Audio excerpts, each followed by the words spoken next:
Princípios sobre a batalha espiritual.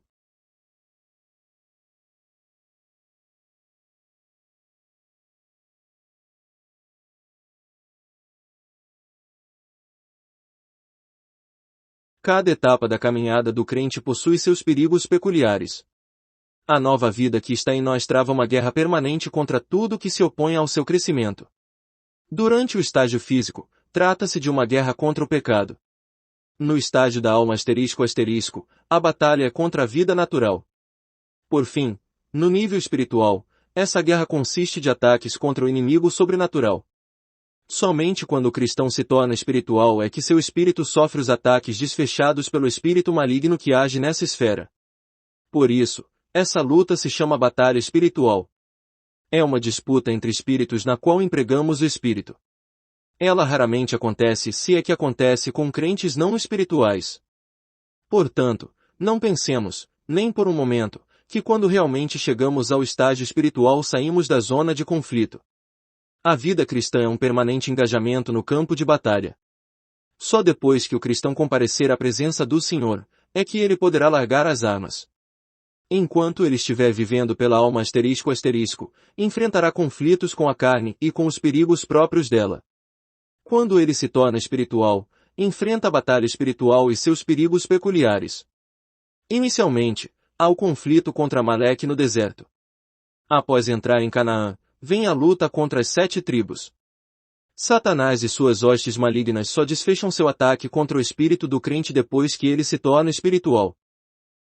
Visto que o espírito é alvo de uma atenção toda especial por parte do inimigo, é de todo necessário que o crente espiritual mantenha o próprio espírito em estado normal e o exercite com frequência.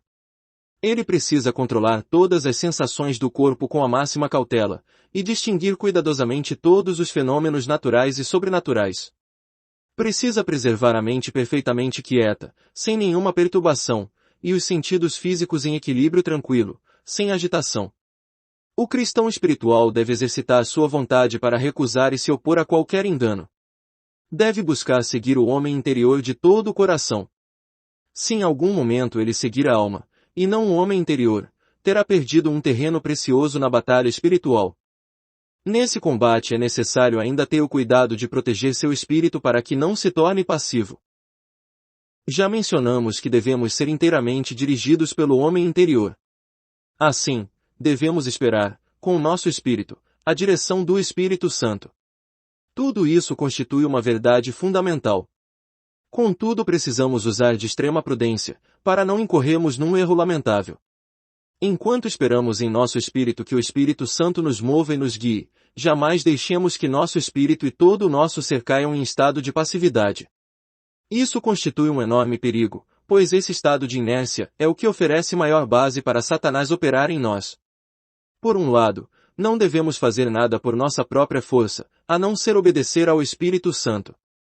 Por outro, porém, precisamos ser vigilantes, e não permitir que nosso espírito, nem qualquer parte do nosso ser, passe a agir mecanicamente, e caia na inércia. Nosso homem interior deve governar todo o nosso ser com vitalidade, e cooperar ativamente com o Espírito de Deus. Quando nosso espírito cai na passividade, o Espírito Santo não tem como usá-lo. Isso se dá porque sua operação na vida humana é diametralmente oposta à de Satanás. Para o Espírito Santo operar, ele requer que o homem coopere com ele de maneira ativa. É que ele sempre respeita a personalidade do crente. Satanás, ao contrário, exige a paralisação total do homem, a fim de tomar a direção e fazer tudo em lugar dele. O diabo quer que o homem aceite sua obra passivamente. Quer transformar o homem num autômato. É muito importante que rejeitemos tudo aquilo que é extremo e todo mal entendido em matéria de doutrina espiritual. Obviamente não precisamos ter medo de sermos radicais em nossa obediência ao Senhor. Tampouco precisamos ter receio de sermos radicais no que diz respeito a negar as obras da carne. Entretanto, devemos ser bem vigilantes para não permitir que uma interpretação incorreta de algo nos leve a tomar posições extremas. Dissemos antes, com bastante ênfase, que devemos buscar as obras de Deus, pois as coisas que pertencem ao homem e brotam dele são vãs. Dissemos que só possui valor aquilo que é operado pelo Espírito Santo através do nosso espírito. Devemos, portanto, aguardar a revelação de Deus com nosso espírito. Isso é uma grande verdade. Bendito aquele que deseja segui-la. Não obstante, aqui está um dos maiores perigos que existe, o de cair num extremo, por entender algo erradamente. Inúmeros crentes veem nessa verdade uma orientação para adotarem um estado de inércia. Acham que precisam esvaziar a mente para que o Espírito Santo pense por eles. Creem que devem reprimir as emoções, para que o Senhor coloque sua afeição neles. Pensam que não devem tomar nenhuma decisão com a própria vontade, para que possa Deus decidir tudo por eles. Entendem, erradamente, que devem aceitar sem nenhum questionamento qualquer coisa que lhes ocorra. Acham que seu espírito não deve cooperar ativamente com o Espírito Santo, mas aguardar passivamente o mover dele. Depois, automaticamente aceitam como sendo dele qualquer movimento que ocorra. Isso constitui um engano muito sério. É verdade que Deus quer que toda a obra da nossa carne seja destruída, mas Ele não tem o menor propósito de destruir nossa personalidade. Ele não tem nenhum prazer em nos transformar em automatos. Pelo contrário, seu prazer está em que cooperemos com Ele. Deus não quer que nos esvaziemos de pensamentos, sentimentos e vontade.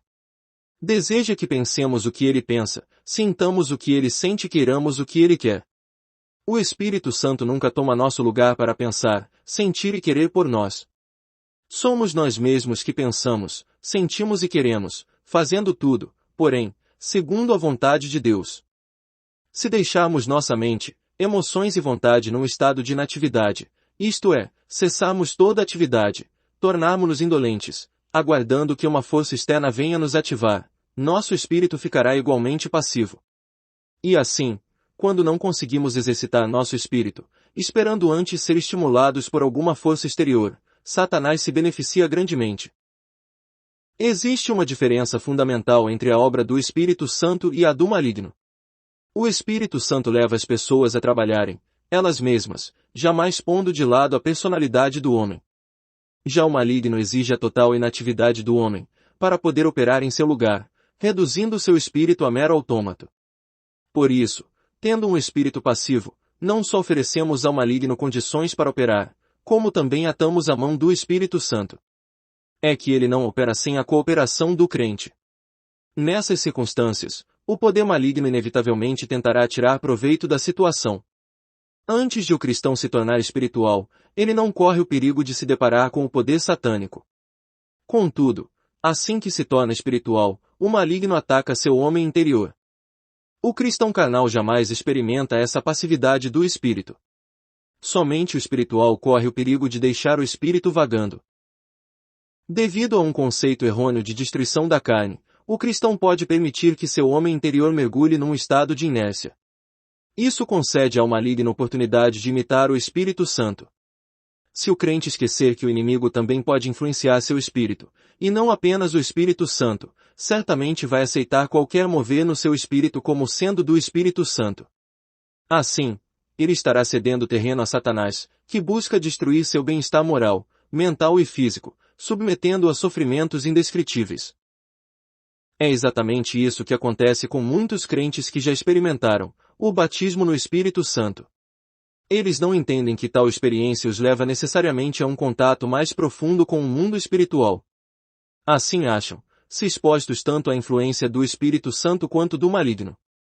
Quando estão experimentando um batismo no Espírito, consideram qualquer experiência sobrenatural como sendo o batismo no Espírito Santo. Eles realmente foram batizados no Espírito.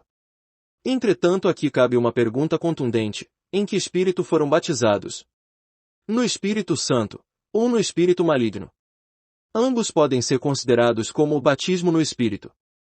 Se os crentes não souberem que o Espírito Santo requer a cooperação do Espírito deles, e que o Senhor jamais violenta sua personalidade, eles deixam seu homem interior cair em passividade, permitindo que alguma força exterior os inflame, confunda ou derrote.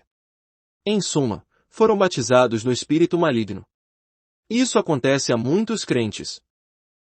Existem alguns cristãos que são de fato batizados no Espírito Santo. Contudo, por não serem capazes de distinguir entre espírito e alma, depois tornaram-se vítimas de engano. Por causa dessa experiência especial, afirmam que não devem dar nenhum passo, mas devem permanecer completamente passivos, já que estão sob o pleno controle do Espírito Santo. Desse modo, seu homem interior mergulha numa inércia total. Satanás começa, então, a proporcionar-lhe sensações agradáveis e exageradas, além de um grande número de visões, sonhos e experiências sobrenaturais. Eles acolhem todas elas, achando que procedem do Espírito Santo. Não percebem que seu espírito inerte as atrai como se fosse um imã. Se fossem capazes de fazer distinção entre o sensacional e sobrenatural e o que é espiritual, esses crentes teriam examinado essas experiências. Todavia, por falta de discernimento e um espírito passivo, eles ficam cada vez mais envolvidos no engano do inimigo. Quando o espírito do crente se torna cada vez mais inativo, sua consciência faz o mesmo. Quando esta se torna passiva, ele então espera que o Espírito Santo conduza diretamente, seja pela sua voz, seja através de versículos das Escrituras. Acha que ele não mais o conduzirá através da consciência ou de decisões vindas da intuição. Acredita que ele o conduzirá por um caminho mais elevado. O Espírito Santo, imagina ele, lhe falará diretamente, ou indiretamente através de alguns versículos bíblicos. Deixando de empregar a consciência e permitindo que ela fique inativa, o crente é vítima de engano. Está deixando que Satanás dirija seu viver diário.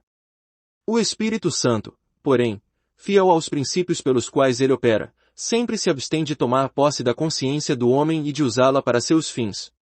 Somente Satanás se aproveita da ocasião para assumir a direção da vida do crente, por meio de vozes sobrenaturais e de outros artifícios, em vez dos instrumentos certos que são a consciência e a intuição.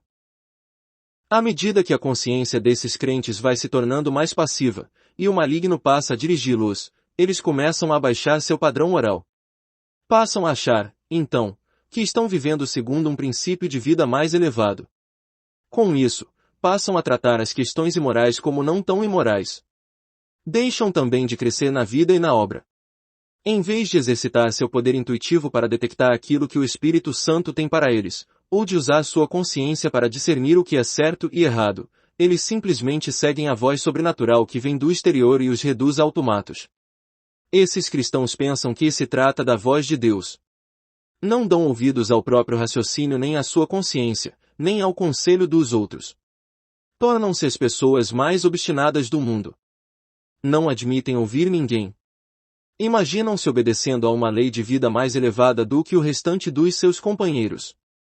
Encaixam-se perfeitamente na descrição do apóstolo, eles têm cauterizado a própria consciência. 1 Timóteo 4:2. A consciência deles precisa ser despertada. Resumindo, nesse conflito espiritual devemos manter nosso homem interior em constante atividade, totalmente submisso ao Espírito Santo, mas não de maneira passiva, para não sermos enganados pelo inimigo. Se nosso espírito não estiver ativo e operante, ficaremos imobilizados, mesmo que o adversário não nos ataque. É que, assim, o inimigo poderia bloquear todas as saídas, impedindo nosso espírito de operar, de servir e de batalhar. Ele sofreria como se estivesse sufocado. Por isso, nosso homem interior deve estar sempre ativo e pronto para o combate. Devemos resistir a Satanás constantemente, para que ele não nos ataque de todos os lados. Outro princípio muito importante sobre batalha espiritual que precisamos aprender é o de que devemos atacar a Satanás incessantemente. O objetivo disso é impedir que ele nos ataque quando o crente penetra no terreno espiritual, deve manter o espírito permanentemente em atitude de combate. Precisa orar também para derrotar todas as obras de Satanás, operadas pelos poderes malignos. Caso contrário, ele verá seu espírito cair do céu, tornando-se enfraquecido e débil e perdendo gradativamente sua capacidade de percepção. Por fim, será difícil detectá-lo. A razão é que ele permitiu que seu homem interior caísse num estado passivo, que o impede de lançar-se ao ataque. Desse modo, ele cede terreno ao inimigo que, a partir daí ataca seu espírito, cerca-o e o imobiliza. Se, porém, o cristão diariamente o liberar, e de contínuo resistir ao inimigo, manterá o espírito mobilizado. E a cada dia, este se tornará mais forte. O cristão deve livrar-se de todos os conceitos errados a respeito da vida espiritual. Antes de começar a viver pelo Espírito, ele costuma achar que, se apenas pudesse ser tão espiritual quanto determinado irmão, seria extremamente feliz. Ele imagina a odisseia espiritual como uma experiência de felicidade. Por isso, acredita que terá uma vida de pura alegria. Mal sabe ele que o oposto é que é verdade. A caminhada espiritual não nos proporciona nenhum prazer. Pelo contrário, é uma vida de luta diária. Se removêssemos os conflitos da vida espiritual, ela deixaria de ser espiritual. A vida em espírito é caracterizada por sofrimentos, cheia de vigílias e trabalho, sobrecarregada de fadigas e provações, e pontilhada de tristezas e conflitos. É uma vida totalmente devotada ao reino de Deus, em que temos de abrir mão totalmente da felicidade própria. O cristão carnal vive para si mesmo, e para seu próprio prazer espiritual. Contudo, ele é de pouco préstimo para Deus. Só depois que morre para o pecado e para sua vida pessoal é que Deus pode usá-lo. Uma vida espiritual é a que tem utilidade espiritual, isto é, que desfere ataques seguidos contra o inimigo espiritual de Deus. Devemos ser zelosos para com Deus, atacando incansavelmente o inimigo, sem jamais permitir que nosso espírito, que é de muitíssima utilidade, mergulhe na passividade. Extraído do livro Homem Espiritual Vatmanei. Inscreva-se no canal Desfrutar é bem melhor.